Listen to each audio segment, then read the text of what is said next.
नमस्कार, आप देख रहे हैं न्यूज 360। मैं हूं आपके साथ दीप्ति शाही सिंह। ट्रेड डील पर मची हाय हाय के बीच केंद्रीय मंत्री पीयूष गोयल ने देश किसानों के लिए सरकार का मत साफ कर दिया है। उन्होंने संसद में ट्रेड डील पर बड़ा बयान देते हुए उस पर उठ रहे सवालों का जवाब दे दिया है। जहां संसद के अंदर ट्रेड डील पर घमासान मचा, तो संसद के बाहर केंद्रीय राज्य मंत्री रवनीत सिंह बिट्टू पर राहुल गांधी की टिप्पणी ने सियासी संग्राम शुरू कर दिया है। वहीं दूसरी तरफ अखिलेश यादव की पार्टी की ही एक नेत्री के बीएलओ से तू मैं करते हुए एक वीडियो तेजी से वायरल हो रहा है। खबर यूपी में होने वाले पंचायत चुनाव से लेकर गाजियाबाद में उस कोरियन गेम की भी है जिसने 3 मासूम लड़कियों की जान ले ली। लेकिन बुलेटिन की शुरुआत करेंगे संसद में उठे किताब के विवाद से। देखिए ये रिपोर्ट।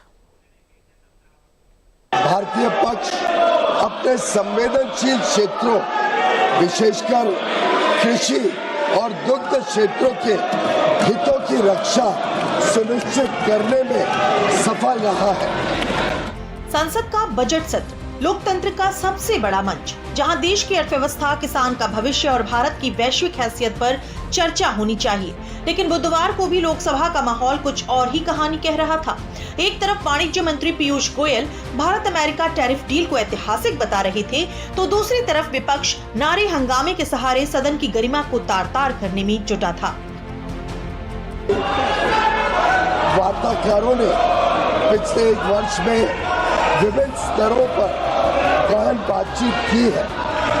दोनों पक्षों के महत्वपूर्ण और विविध हितों को देखते हुए यह स्वाभाविक है कि दोनों पक्ष अपनी अपनी अर्थव्यवस्थाओं के महत्वपूर्ण और संवेदनशील क्षेत्रों की रक्षा करते हुए सर्वोत्तम संभव परिणाम सुनिश्चित करना चाहेंगे।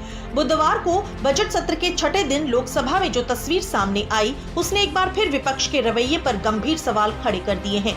एक तरफ सरकार भारत अमेरिका के बीच हुई टैरिफ डील को ऐतिहासिक बता रही थी, तो दूसरी तरफ विपक्ष बिना चर्चा, बिना तर्क और बिना तथ्य के हंगामे पर उतर आया। विपक्षी बेंचों से लगातार नारेबाजी हो रही थी। विपक्ष इस डील को किसानों के हितों से समझौता मान रही है, लेकिन पीयूष गोयल ने ये साफ कहा कि किसानों के हितों से कोई समझौता नहीं हुआ है। एमएसपी सुरक्षित है, घरेलू कृषि, डेयरी और उद्योगों की रक्षा की गई है और हर फैसला राष्ट्रीय हित को ध्यान में रखकर लिया गया है। इन वार्ताओं के दौरान भारतीय पक्ष अपने संवेदनशील क्षेत्रों विशेषकर कृषि और दुग्ध क्षेत्रों के हितों की रक्षा सुनिश्चित करने में सफल रहा है। अमेरिकी पक्ष के भी कुछ ऐसे क्षेत्र थे जो उनके दृष्टिकोण से संवेदनशील थे। लगभग 1 वर्ष तक चले कई दौर के विचार विमर्श के बाद दोनों वार्ताकार दल द्विपक्षीय व्यापार समझौते के कई क्षेत्रों को अंतिम रूप देने में सफल रहे। संसद के भीतर आज सवाल देश हित का नहीं है, बल्कि सवाल सियासी नियत का उठता दिखाई दे रहा है, क्योंकि भारत और अमेरिका के बीच हुई ट्रेड डील पर विपक्ष ने बहस नहीं बल्कि हंगामे का रास्ता चुन लिया है। किसानों के नाम पर डर फैलाने की कोशिश हो रही है, आरोप लगाए जा रहे हैं, सड़क से लेकर संसद तक शोर मचाया जा रहा है। नतीजा ये हुआ कि अपनी बात रखने के लिए पीयूष गोयल को अलग से बयान देना पड़ा। लेकिन सवाल यह है कि जब भी देश को वैश्विक अर्थव्यवस्था में मजबूत बनाने की बात आती है, तो क्या विपक्ष के लिए भ्रम फैलाना मजबूरी हो जाती है? 2 फरवरी 2026 को प्रधानमंत्री मोदी और अमेरिकी राष्ट्रपति डोनाल्ड ट्रंप ने द्विपक्षीय और अंतर्राष्ट्रीय महत्व के कई मुद्दों पर फोन पर चर्चा की। इसके बाद राष्ट्रपति ट्रंप ने अमेरिका को किए जाने वाले भारतीय निर्यात की दर घटाकर 18% करने की घोषणा की। मैं इस बात पर जोर देना चाहता हूं कि यह अमेरिका द्वारा कई प्रतिस्पर्धी देशों पर लगाए गए टैरिफ से कम है। निर्यातकों को विशेष रूप से श्रम प्रधान क्षेत्रों और विनिर्माण में महत्वपूर्ण तुलनात्मक लाभ भी प्रदान करता है। मैं इस सम्मानित सदन के समक्ष यह दोहराना चाहता हूं कि खाद्य और कृषि क्षेत्र में भारत की प्रमुख संवेदनशीलता को पूर्णतः ध्यान रखा गया है। फिलहाल अब विपक्ष की तरफ से ट्रेड डील को लेकर जो आरोप लगाया जा रहा है, अब आखिर उसकी सच्चाई क्या है, आप उसे भी समझिए कि आखिर इस डील में बात क्या हुई। सोमवार को अमेरिकी राष्ट्रपति डोनाल्ड ट्रंप ने पहले प्रधानमंत्री नरेंद्र मोदी के साथ फोन पर बातचीत की। ट्रंप ने खुद व्यापार समझौते को लेकर बड़ी जानकारी social media platform truth social पर शेयर की। पोस्ट में ट्रंप ने तत्काल प्रभाव से अमेरिका और भारत के बीच एक व्यापार समझौते पर सहमति की बात कही। ट्रंप ने कहा कि अमेरिका भारतीय सामानों पर आपसी टैरिफ 25% से घटाकर 18% करेगा। ट्रंप का दावा है कि भारत $500 बिलियन से ज्यादा का अमेरिकी सामान खरीदेगा। भारत टैरिफ और नॉन टैरिफ बाधाओं को घटाकर 0 कर देगा। ट्रंप का दावा है कि भारत रूसी तेल खरीदना बंद कर देगा। भारत तेल की खरीद अमेरिका और संभवतः वेनेजुएला की ओर शिफ्ट कर देगा। हालांकि इसके बाद पीएम मोदी ने अपने ट्वीट में सिर्फ घटे हुए 18% का जिक्र किया। पीएम मोदी के ट्वीट में तेल या खरीद प्रतिबद्धताओं का जिक्र नहीं था। यानी भारत और अमेरिका के बीच हुई ट्रेड डील को लेकर जो बातें सामने आई हैं, उसका आधार पीएम मोदी और ट्रंप की ये ट्वीट है। लेकिन विपक्ष इसको राजनीतिक एंगल देने की कोशिश में लगा है। एक तरफ देश विकसित भारत विजन के साथ चल रहा है, तो दूसरी तरफ विपक्ष देश की उपलब्धियों पर सवाल उठा रहा है।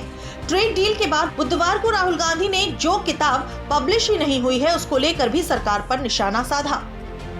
नारावने जी की किताब है, इसमें उन्होंने पूरा अकाउंट लिखा है। जो लद्दाख का जो अकाउंट था, और मुझे कहा गया है कि मैं इस बुक को कोट नहीं कर सकता हूँ, बट यहाँ पे पूरा लिखा है। यहाँ पे मेन लाइन है जो प्रधानमंत्री ने कही, जो उचित समझो वो करो। लेकिन राहुल गांधी के इस किताबी खेल को बीजेपी सांसद निशिकांत दुबे ने बुधवार को जो मास्टर स्ट्रोक पेश किया है, जिससे कांग्रेस का पूरा इतिहास कटघरे में खड़ा हो गया है। पर चर्चा चल रही है, एक किताब पर चर्चा चल रही है, वो किताब जो आज तक छपी ही नहीं। मैं आपके माध्यम से सदन को उस किताब के बारे में, उन किताबों के बारे में बताना चाहता हूं जो नेहरू परिवार, कांग्रेस परिवार के गद्दारी, मक्कारी, भ्रष्टाचार और अय्यासी से भरा पड़ा है, और वो सब छपी हुई किताब है। पहली किताब ये है एडवीना एंड नेहरू। भारत जो स्वतंत्र हुआ तो किस तरह से पाकिस्तान का बंटवारा हुआ और किस तरह से भारत के पहले प्रधानमंत्री अय्यासी कर रहे थे, इस किताब में मैं उसका जिक्र करना चाहता हूँ। किताब है सर, जो मथाई साहब, जो नेहरू साहब के पीए हुआ करते थे, वो कह रहे हैं कि इंदिरा गांधी के साथ उनके व्यक्तिगत संबंध थे और उन्होंने भ्रष्टाचार के आरोप में जो है उनको हटाया। ये मुझे बोलने दिया जाए सर, और मैं उन किताबों का जिक्र कर रहा हूँ। मैं सारी किताबें लेकर आया हूँ जिन्होंने अय्यासी, मक्कारी और भ्रष्टाचार से पीड़ित इस कांग्रेस का हाल ये सारे देश को समझना चाहिए।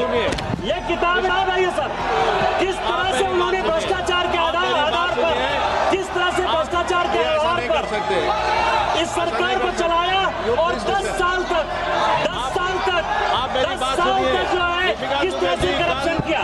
ये इंदिरा जी का किताब है सर, ये इंदिरा जी का किताब है, जिसने कि धीरेन्द्र ब्रह्मचारी के साथ किस तरह के संबंध थे और डिफेंस डीलर के क्या संबंध थे। जनरल थोरट की किताब है कि नेहरू ने चीन को कैसे दे दिया। बीजेपी सांसद निशिकांत दुबे ने कांग्रेस पर सिर्फ सवाल ही नहीं उठाया, बल्कि कांग्रेस के उन काले अध्यायों को भी याद दिलाया जिन्हें पार्टी बार बार भूल जाने की कोशिश करती रही है। फिलहाल बजट सत्र के दौरान पूरा विपक्ष इस ट्रेड डील के अलग अलग एंगल को लेकर सरकार पर सवाल उठा रहा है, चाहे वो रक्षा सौदा हो, विदेशी नीति हो या आर्थिक समझौता। विपक्ष उसे विवाद में बदलने की कोशिश कर रहा है, लेकिन सरकार का रुख साफ है कि देश हित के फैसले संसद के शोर से नहीं रुकेंगे।